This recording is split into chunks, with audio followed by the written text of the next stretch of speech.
Madame, Monsieur, bonsoir. Bienvenue au 20h30. Voici la une du journal ce soir. Progressivement, Douala sort la tête de l'eau après les inondations spectaculaires de ce vendredi. Les risques de catastrophes liés aux abondantes pluies à venir restent. Météorologues et pouvoirs publics en appellent à plus de civisme et à plus de responsabilité. Lutte contre le terrorisme, un raid militaire mené à Pendamboko, près de Muyuka dans le sud-ouest, a permis de saisir des armes et des suspects. L'opération était menée par les forces de défense camerounaises. Et puis, Delphine Tianga, élevée à la dignité de grand officier de l'Ordre national de la valeur à titre posthume par le chef de l'État. La première femme ministre au Cameroun a été inhumée ce jour à Messebe, son village natal. Voilà pour les titres du journal. Bienvenue une fois de plus, Madame, Monsieur, merci de nous recevoir chez vous.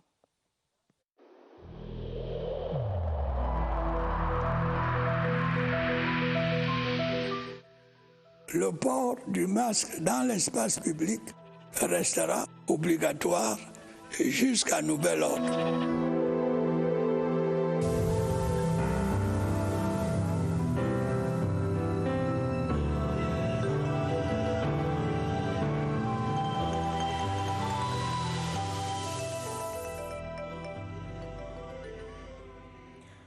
Lendemain d'inondation à Douala, la capitale économique du Cameroun se remet progressivement du sinistre qui a affecté de nombreuses familles dans de nombreux quartiers. Le bilan fait état d'importants dégâts matériels. Heureusement, aucune perte en vie humaine n'est à déplorer jusqu'ici. On fait le bilan avec Joseph Itoté de CR TV Littoral. Dans les quartiers sinistrés de Douala, à l'instar de Makepe Misoke, Akwa, Bedi, Bepanda et Bonanjo parmi tant d'autres, de nombreux détritus jonchaient encore les rues 24 heures après, témoignant ainsi de la violence des torrents. La montée des eaux a été sans pitié pour de nombreuses maisons d'habitation où ustensiles de cuisine, appareils électroménagers et literies sont restés coincés dans les eaux.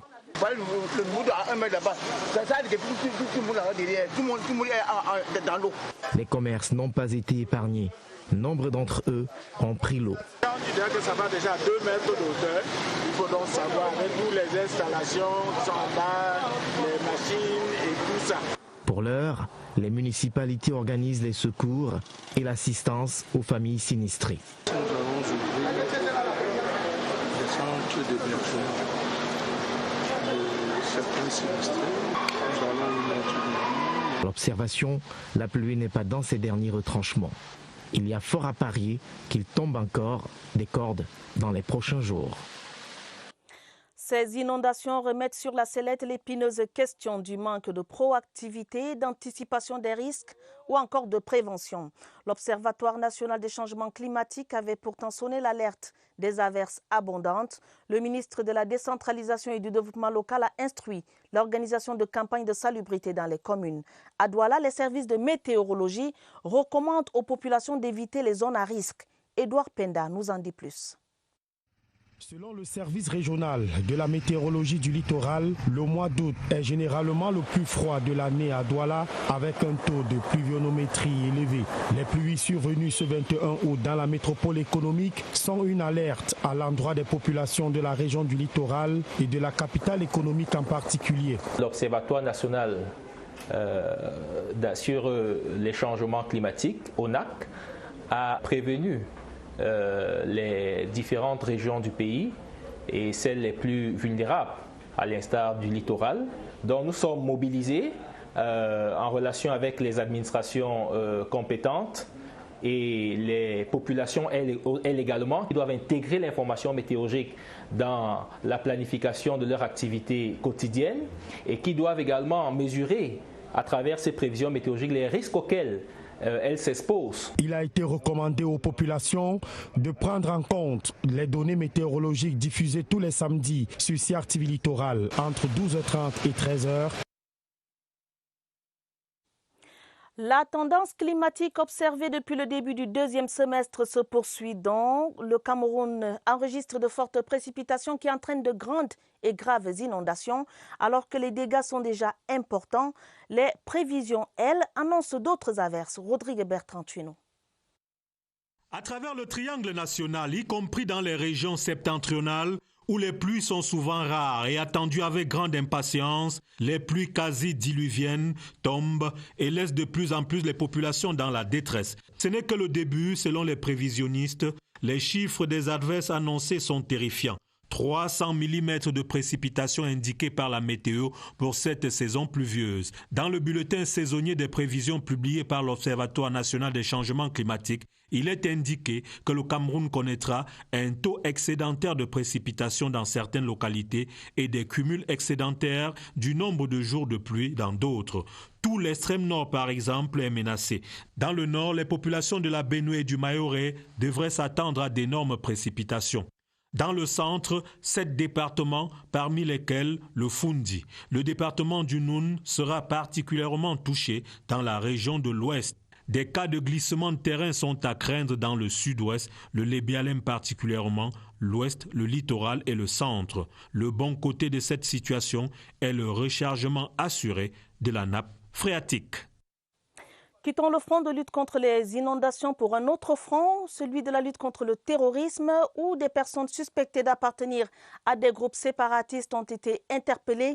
Des armes et munitions saisies à Pendamboko, non loin de Mouyouka, dans le sud-ouest. C'est le bilan d'un ratissage effectué hier vendredi par les forces de défense camerounaises.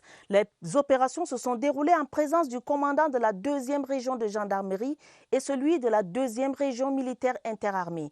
Les détails avec Stéphane Tala de CRTV Sud-Ouest. La localité de Pendamboko, près de Mouyouka, n'est pas à l'abri des actes de terrorisme.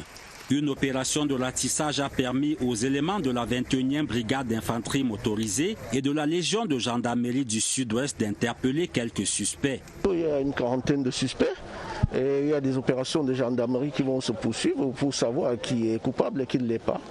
Et je dirais, ceux qui sont coupables, on les traduira en justice. Sur le terrain des opérations, le commandant de la 2e région de gendarmerie, le général de brigade Elias Tonguet, et le commandant de la 2e région militaire interarmée.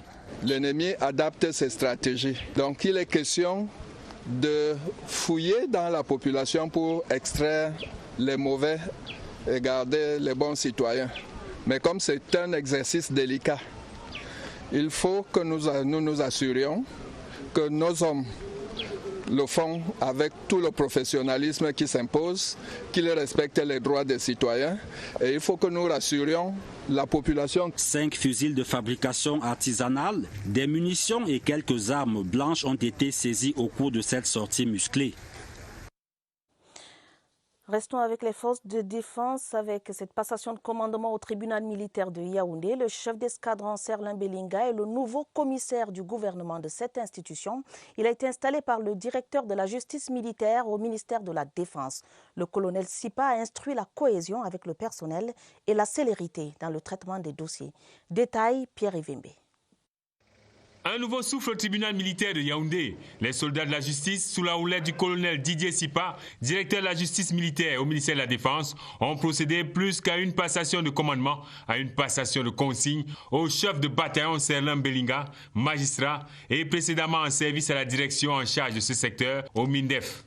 En prenant ainsi la balance impartiale du tribunal militaire de Yaoundé et s'approprie également la feuille de route. Nous avons demandé 3 choses au nouveau commissaire du gouvernement. Tout faire pour diminuer le nombre de détenus préventifs de ce tribunal. Assurer la cohésion, l'élément sine qua non qui permet d'atteindre les objectifs. D'assurer la formation des hommes sous son commandement pour garantir la qualité du service rendu. Serlin Belinga remplace à ce poste le lieutenant-colonel Tadé Ngolo, désormais commissaire du gouvernement du tribunal militaire de Maroua. Les deux hommes ont les mêmes consignes avec en ligne de mire la lutte contre le terrorisme, le grand banditisme et la cybercriminalité. Le nouveau commandant du 51e régiment du génie militaire, le lieutenant-colonel Félix Tcheta, a pris fonction à Bamenda. En l'installant, le général Cavalaire, commandant la 5e région militaire interarmée, lui a demandé de veiller particulièrement sur les travaux de construction des infrastructures routières. Le compte-rendu, Valentin Kouadeux à Bamenda. Le nouveau commandant, le 51e régiment du génie militaire, le lieutenant-colonel Tchéta Félix, prend fonction dans un contexte où les séparatistes utilisent de plus en plus des bombes artisanales pour opérer. Le 51e régiment du génie militaire est important dans le maillage. Il est à la fois destiné au combat, mais également aux travaux de construction dans un environnement particulier. Même si la tâche, comme l'a dit le général, elle est énorme, mais j'ai la conviction qu'avec l'aide de tous, je vais réussir à ma mission. Depuis sa création le 21 février 2018 par le chef de l'État, le 51e régiment du génie militaire a participé à l'ouverture de plusieurs axes routiers dans les régions du Nord-Ouest et de l'Ouest. Dans le cadre du suivi et de l'évaluation de la mise en œuvre effective de la politique de promotion des langues officielles à l'aune de la promulgation de la loi du 24 décembre 2019 portant promotion des langues officielles au Cameroun, le président de la Commission nationale pour la promotion du bilinguisme et du multiculturalisme, son Excellence Peter Mafani Moussongé, a déployé 13 équipes de mission dirigées par les membres de la Commission dans les 38 départements ministériels du Cameroun. Les dites équipes séjourneront dans les institutions du 24 au 28 août 2020. C'est un communiqué signé du secrétaire général de la commission de la CNPBM, Dr Chi Assafor Cornelius. Quatrième escale de notre série sur l'exploitation illégale des forêts dans la Sanaga maritime, région du littoral. Ce soir, focus sur les forces en présence. Les populations locales pointent un doigt accusateur sur les autorités locales et celles-ci démentent toute connivence avec les contrevenants aux règles établies. Éclairage dans ce reportage de Léon Bertrand-Tanefo de CRTV Littoral.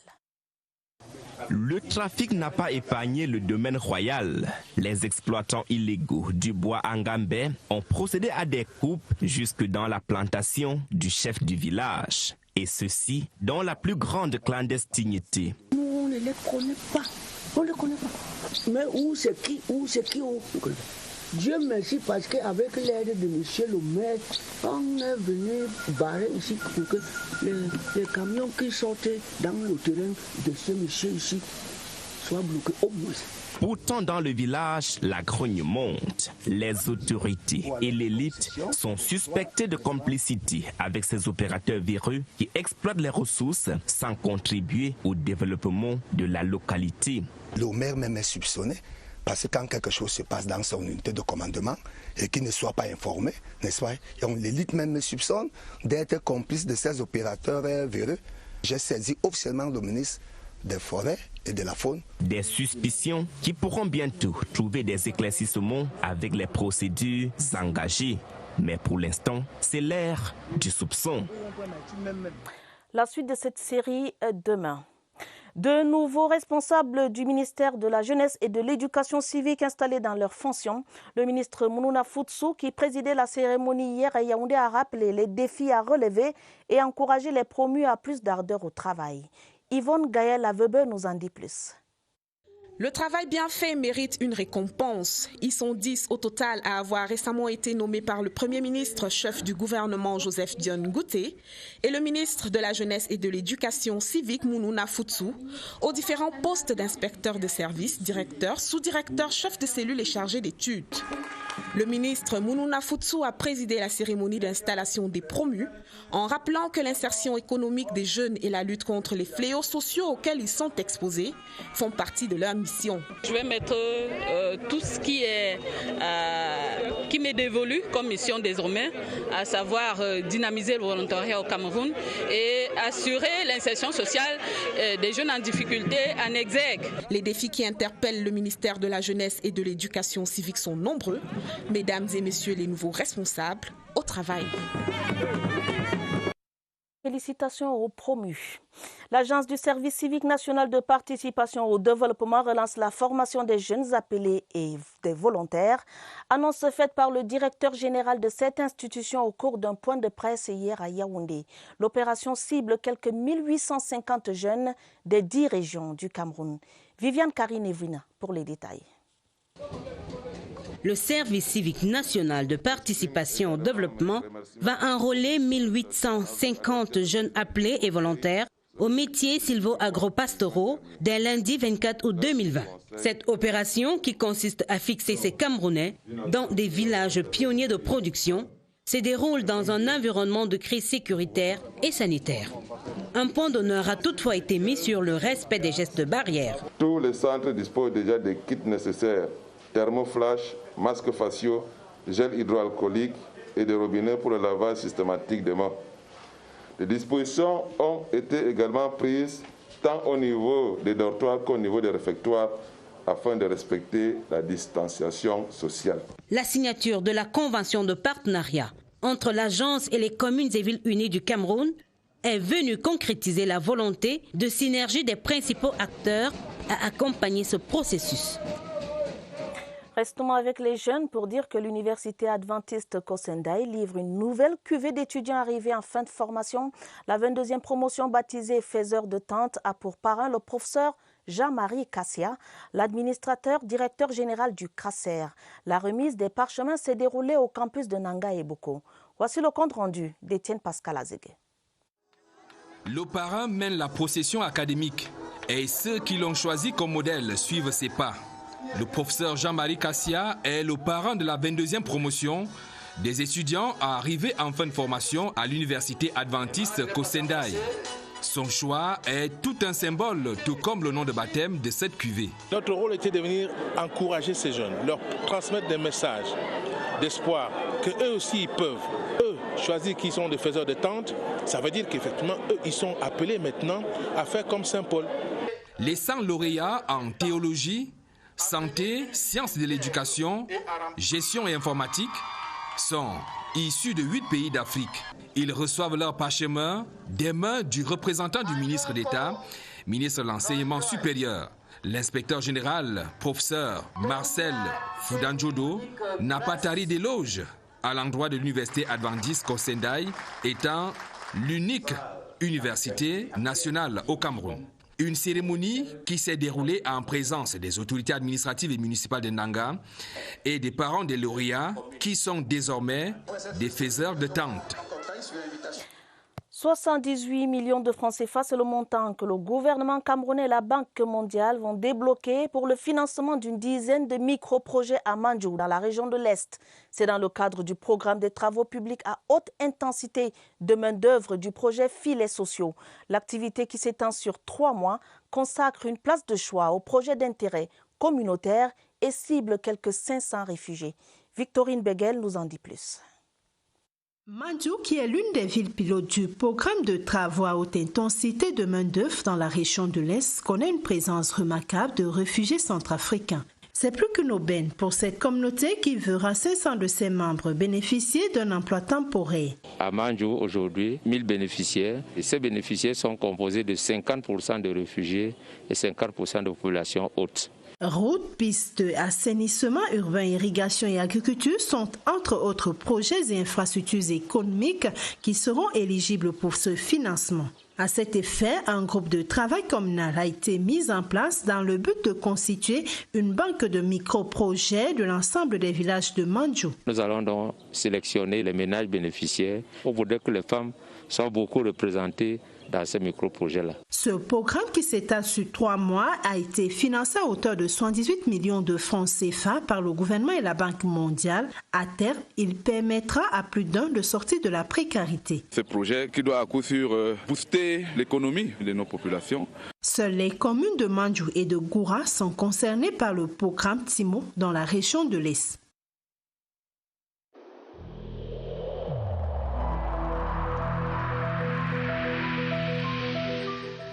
N'oublions pas que la négligence d'une seule personne peut nuire gravement à l'ensemble de la communauté.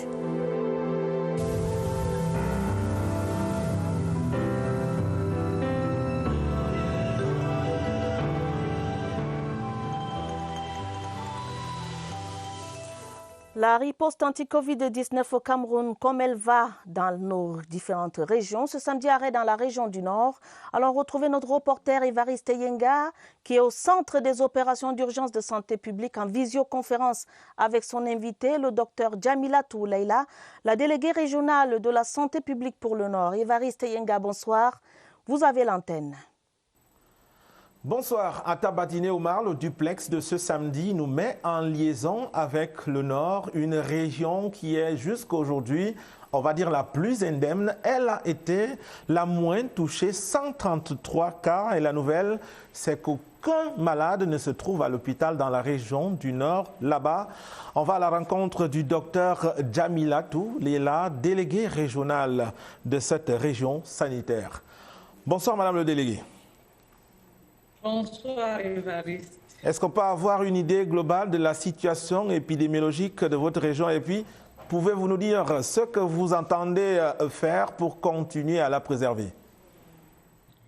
Oui, merci beaucoup, Évariste, de nous donner la parole. Donc, la situation épidémiologique de notre région fait état à ce jour de 133 cas confirmés depuis le début de la notification des cas, c'est-à-dire le 18 avril dernier. Nous enregistrons 120 personnes guéries et 13 décès. Donc, à ce jour, la région du Nord ne compte pas de cas actifs. Donc, en tenant compte de nouvelles orientations de la stratégie traquer, tester et traiter, tous les districts de santé de la région du Nord mènent des activités en termes d'assainissement, de sensibilisation, et surtout propose le dépistage à un maximum de personnes pour pouvoir identifier même ceux qui sont asymptomatiques dans la communauté et les traiter efficacement afin de limiter la propagation de l'épidémie dans notre région. Alors, votre région est l'une des rares à avoir disposé il y a bien longtemps d'un laboratoire. C'est une annexe du Centre Pasteur. Ce laboratoire a été équipé, il y a eu des réajustements. Qu'est-ce qu'il a reçu comme réajustement et qu'est-ce que cela a changé dans ses résultats? Il a dans un premier temps servi de centre de dépistage pour les 3 régions septentrionales, Adamawa, Extrême Nord et Nord. Donc, disposant déjà d'un appareil de biologie moléculaire, il a été ravitaillé en intrants nécessaires à la réalisation des tests de dépistage. Ainsi, à ce jour, 908 tests PCR ont été réalisés avec 130 positifs et 120 personnes ont été retestées à la fin de leur traitement. Merci, Madame le délégué, de nous avoir conduits à travers votre territoire sanitaire, la région du Nord. Merci d'avoir été disponible. Atta Badiné Omar, voilà l'essentiel des nouvelles qui nous viennent de la région du Nord. Suite du tour des régions, ce sera demain. Nous serons en liaison avec le délégué régional de la santé publique pour l'Adamawa. À vous le plateau. Merci Évariste Yenga. Le rendez-vous est pris pour demain. La terre de Mesebe dans la région du centre s'est refermée sur une légende, un monument, une icône. Delphine Changa y repose désormais. La toute première femme ministre au Cameroun a reçu du chef de l'État à titre posthume la médaille de grand officier de l'Ordre national de la valeur. Je rappelle que Mesebe est son village par alliance. Voici le compte rendu de Augustin Guizana. La terre de Mesebe se referme définitivement sur une icône du leadership féminin au Cameroun. Delphine Tsanga, immortelle, à travers cette décoration à titre posthume par le représentant du chef de l'État Paul Biya. Au nom du président de la République et en vertu des pouvoirs qui nous sont conférés, nous élevons à la dignité de grand officier de l'Ordre de la valeur à titre posthume. L'horizon funèbre prononcé par les responsables Elections Cameroun, sa famille politique et biologique, ainsi que l'homélie de l'archevêque métropolitain de Yaoundé, Monseigneur Jean Barga, ne tarit pas d'éloges à l'endroit de l'illustre disparu. Voyage accompli, une belle réussite, pour un exemple pour les jeunes. Femme de conviction, beaucoup de courage, témérité. L'UNDP perd une militante de qualité exceptionnelle. Avoir une mère comme celle-là, c'est une grâce. Parce que ma mère était une dame d'abord très humble, une dame de grand cœur. C'est donc la fin d'une vie bien remplie sur Terre. Delphine Tsanga est née le 21 décembre 1935 et est décédée le 16 juillet 2020, 85 ans. Que d'expérience attirée par sa descendance. Les condoléances émues du 20h30, une fois de plus. Destination Cameroun, mon beau pays. parmi les nombreux sites amènent de retenir l'attention des touristes dans nos différentes régions. Focus ce soir sur des attractions dans les régions de l'extrême nord, du nord et du littoral. Il s'agit du lac à Crocodile, à Boboyo, du parc zoologique de Garoua ou encore du bras mort du fleuve Vouri. Notre guide ce soir, Étienne Pascal Azegue. Une destination qui ne laisse personne indifférent dans la partie septentrionale.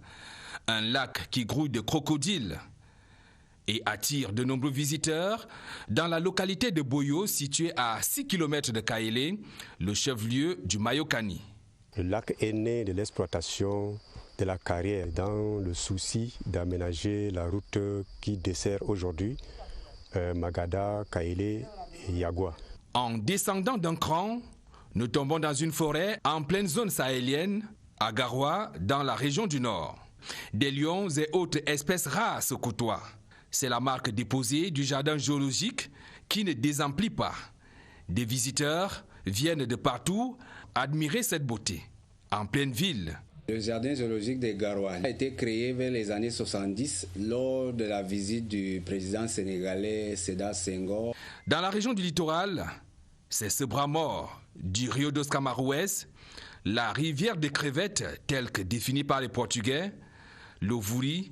Ici, les balades à pirogue ou à chaloupe sont une particularité des escapades. Le Cameroun mérite bien son appellation d'Afrique en miniature. Des destinations à prendre certainement. Demain est jour de foot et sera aussi jour de gloire pour l'un des deux protagonistes de la finale de la Ligue des Champions. Le successeur de Liverpool sera connu au terme du match qui opposera Bayern de Munich à Paris Saint-Germain dans l'arène de Lisbonne. Sur place au Cameroun, des milliers de supporters font déjà le match à travers Paris et débat. Le jeu des pronostics, c'est dans ce reportage de Aboubakar Abou. Le duel final s'annonce épique sur le toit de l'Europe. Deux grands, le Bayern de Munich et le Paris Saint-Germain. Ce match se jouera sur tous les terrains, sur la pelouse, mais aussi devant les petits écrans. Les supporters des équipes respectives donnent gagnant leurs favoris. Pour le club de la capitale, ici à Yaoundé, on rêve plus grand. L'exploit est permis, d'autant plus que l'adversaire du jour a déjà été battu cette année en phase de poule par un score sans appel de 3-0. Paris va gagner, on sait, par un écart de 2-0. Du coup, pour les fans parisiens, on prend les mêmes et on recommence pour un résultat identique. Je compte plus sur Mbappé, Di Maria et notre Camerounais, bien évidemment, Choupo-Moting. Du côté bavarois, il se clame un air de revanche, un apti vorace, impatient de briser le rêve français. Paris Saint-Germain ne peut pas faire le match, ils ont déjà joué leur compétition.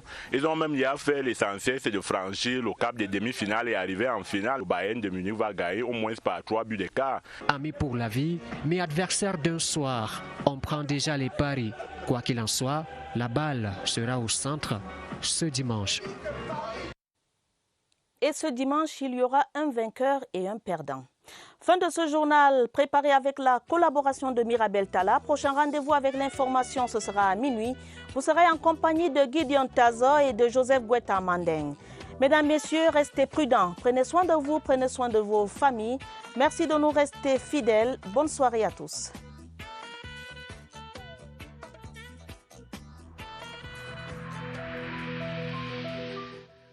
Il est essentiel que les mesures qui ont été indiquées soient absolument respectées par chacun de nous. Lavez-vous régulièrement les mains à l'eau et au savon ou à l'aide d'un gel hydroalcoolique. Restez à au moins 1 mètre de distance des autres personnes, surtout si elles toussent, éternuent ou ont de la fièvre. Si vous avez de la fièvre, de la toux ou des difficultés à respirer, consultez un médecin.